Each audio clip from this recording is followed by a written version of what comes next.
कवितार शीर्षक चाल सपन जीव।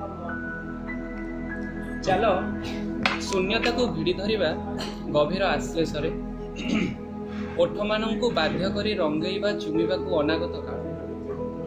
चाल छाती रे पत्थर रखी मारिदबा उजाणी धारार शेषतम आशा संपर्कर नईधार ठारू ओ क्रम पत्थर करी तैयारीबा गोटे सर्वसहा छाती। चाल संखोली आनिबा अधाबाटू दुखंक सवारी अंधार को गंठी करी साइतिबा इहकाल परकाल पाई। चाल आम भितरे आमे गढ़ीदबा एक अचल महामेरु पोछिदबा पछ करी आसीथिबा आयुषर शेषतम पादचिह्न। चाल निश्वास को शाणित करी काटिदबा परस्परंक पाद।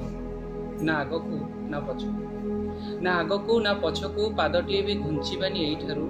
चाल एमिति वृत्तीय बिंदुरे रही समय संपर्क बयस और विश्वास को ग्रह करी घुरौथुबा निज चारिपाखे। ना ना महाकर्षण रे नुहे परम सेमानकु बांधी रखिबा परम तल्लीनतारे।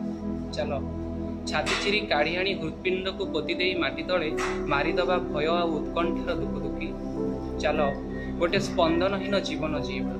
ना ना काल काल अप्राप्ति को पिठी करी आउ बंची हबनी आदौ ढेर हेला जीवन जीवा। चाल एबे सपन जीवा। चाल एबे सपन जीवा।